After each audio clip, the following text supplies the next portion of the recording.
Hi, this is Dr. Gregory Sadler. I'm a professor of philosophy and the president and founder of an educational consulting company called Reason.io, where we put philosophy into practice. I've studied and taught philosophy for over 20 years, and I find that many people run into difficulties reading classic philosophical texts. Sometimes it's the way things are said or how the text is structured. But the concepts themselves are not always that complicated, and that's where I come in. To help students and lifelong learners, I've been producing longer lecture videos and posting them to YouTube. Many viewers say they find them useful. What you're currently watching is part of a new series of shorter videos, each of them focused on one core concept from an important philosophical text. I hope you find it useful as well. Chapter 11 of Pierre Hadot's work, Philosophy as a Way of Life, is actually titled Philosophy as a Way of Life, and you can view it as a really central summary of his views. And one of the distinctions that he's going to make in this chapter, just a few pages in, is one that he says is a distinction made in ancient philosophy. So it begins here by saying, in order to better understand in what way ancient philosophy could be a way of life, it is perhaps necessary to have recourse to the distinction proposed by the Stoics. Now, a little bit later, he's going to say it's not just the Stoics who have this distinction. We'll come to that in a moment. So what is their distinction between discourse about philosophy, what it is that we're saying about philosophy, what we can write down, what we can teach about philosophy, and philosophy itself? And the philosophy itself here is going to be where the emphasis in philosophy as a way of life comes. Now, it's not to say, just to head off a few misunderstandings, that we've got the discourse about philosophy, and that's not really philosophy. Philosophy as a way of life is really just the practical, the living, because you actually do need, as Hadot is going to point out, you do need that apparatus, that structure, that theoretical system in order to be able to live that way of life. It's not just doing whatever you want because it feels good or figuring it all out, muddling through as you go along. There's actually some philosophy there. So he's going to go on and tell us for the Stoics, and this will be familiar to anybody who has studied Stoicism or even ancient philosophy in general, the parts of philosophy. Now, the Stoics distinguished three main parts of philosophy. This is not the same distinction as, say, Aristotelians made between theoretical and practical philosophy. It kind of straddles that to some degree, but the Stoics divided philosophy into three main parts. They had a lot of metaphors for this. Physics, which didn't just include what we nowadays call physics. It had to do with the totality of the universe, but also with psychology, by the way. Ethics, again, broader than just what we think of as ethics, would also include a good portion of what we call aesthetics, political theory, a number of other things, including household management. And then logic, again, a little bit less restricted than what we typically call logic. It would include epistemology as well. And the Stoics thought that you could, in fact, divide philosophy into these three. Other groups of philosophers, schools, various traditions used this articulation as well. And so these are, for the Stoics, not parts of philosophy per se, but parts of philosophical discourse. This is particularly important for people in the present, by the way, and this is a bit of a side note, who want to say, oh, you know, the most important thing about Stoicism is really just the ethics. You can have the ethics man without having to do all this logic and physics stuff. Just focus on practice. And Hadot would say, well, that's actually just a discourse about philosophy. That's not philosophy as such. So you don't get ethics just stripped away by itself. So he says these are not parts of philosophy itself, but parts of philosophical discourse. And what does that actually mean? He says, when it comes to teaching philosophy, it is necessary to set forth a theory of logic, a theory of physics, a theory of ethics. And he talks about the exigencies of discourse. Now, exigency is a kind of fancy word for needs or demands. What it is that talking about things in a coherent way requires is that we actually have theories of these things. And he's going to say these exigencies are both logical, meaning that, it's the way we articulate things, but also pedagogical. So they have to do with teaching, or we could even say introducing people who don't already understand this stuff to the theory involved. And these exigencies require these distinctions be made. So a lot of people will get confused and take those parts of discourse of philosophy and that distinction as being the real meat. And he's going to go on and say, that's not philosophy itself. That's not actually philosophy as a way of life. He says philosophy itself, that is the philosophical way of life, is no longer a theory divided into parts, but a unitary act. Now, again, we have to be a little bit careful here. Does he mean that it's only one single action that's taking place at one point in time? No, it's spread out over an entire life. So we could say it is a way of approaching things that does bring things together. Perhaps sometimes there's a bit more emphasis on ethics or physics or logic, but it is unifying and it is action. It's in the world, it's doing things. So he says that it consists in, this is a beautiful phrase, in living logic, physics, and ethics. And he says, in this case, we're no longer studying logical theory, that is the theory of speaking and thinking well. We simply think and speak well. So there's a practical application aspect. We no longer engage in theory about the physical world, but we contemplate the cosmos. We no longer theorize about moral action, but we act in a correct and just way. And then he's going to talk about several other people who highlight this discourse about philosophy not being the same thing as philosophy. Polemon is one of the people who he cites. Polemon used to say we should exercise ourselves with realities, not dialectical speculations like a man who's devoured some textbook on harmonics but has never put his knowledge into practice.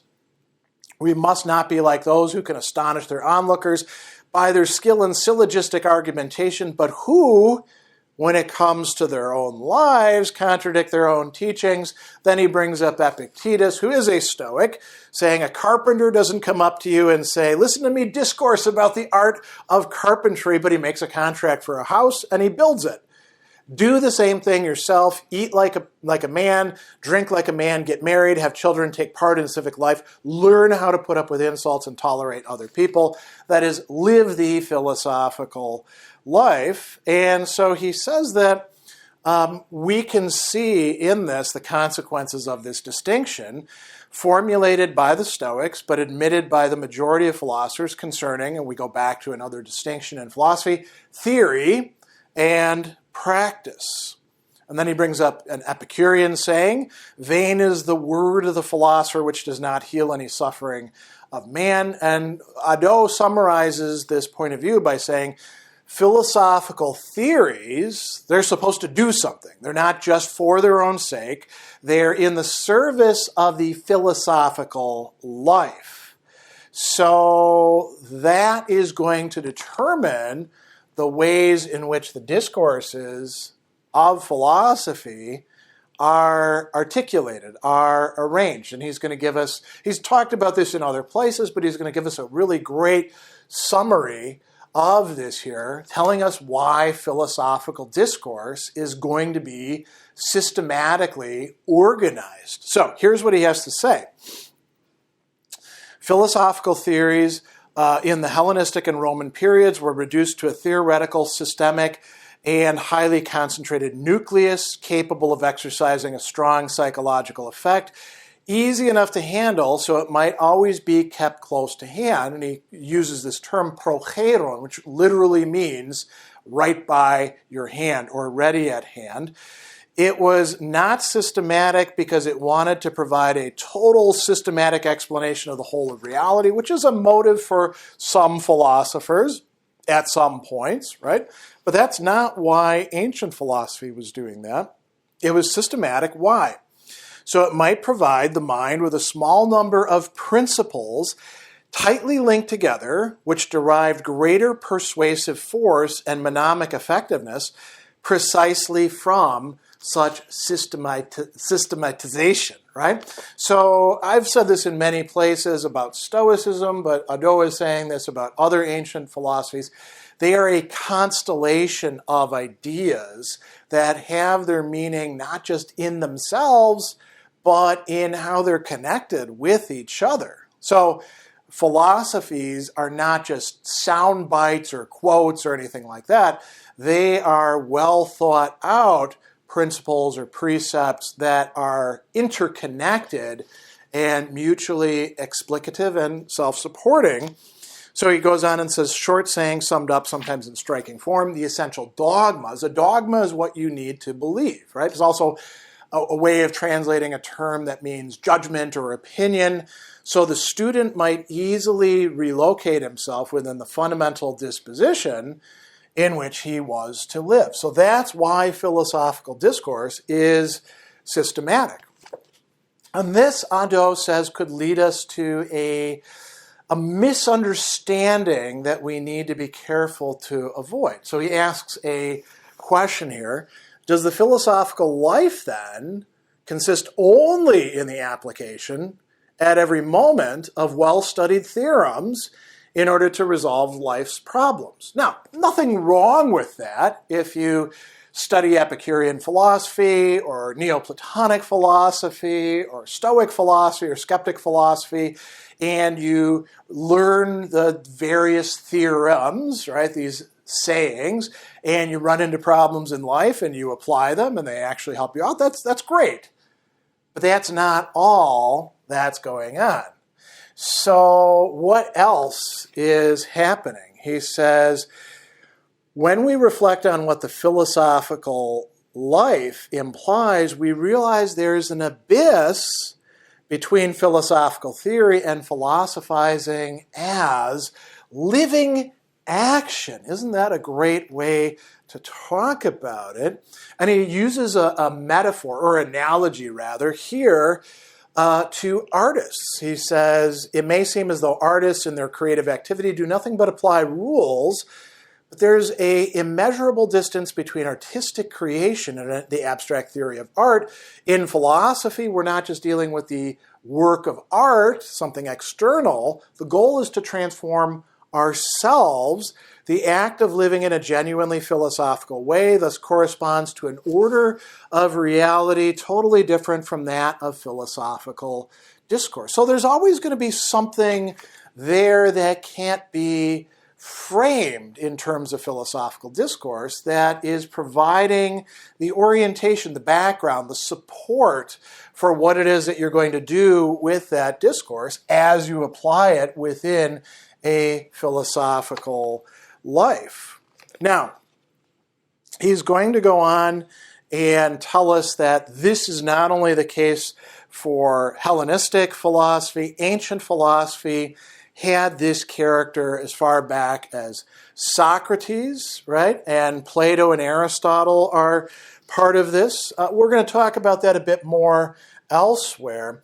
But he's going to ask an important question. How do historians of philosophy, and he's one of these people, right? How do people in my field get this so fundamentally wrong? He says historians of philosophy pay little attention to the fact that ancient philosophy was first and foremost a way of life. Now, there are some other thinkers around Hadot's time and before him who do in fact see things this way, but the majority of people, even down to the present, even though philosophy as a way of life is kind of a popular thing now, don't really look at it that way. They're more interested in just the theory by itself. So he says, well, because they consider philosophy as above all philosophical discourse, how can the origins of this prejudice, and prejudice is the right word there, meaning to judge ahead of time, looking at the texts with a framework already in mind, how does this arise? Well, he tells us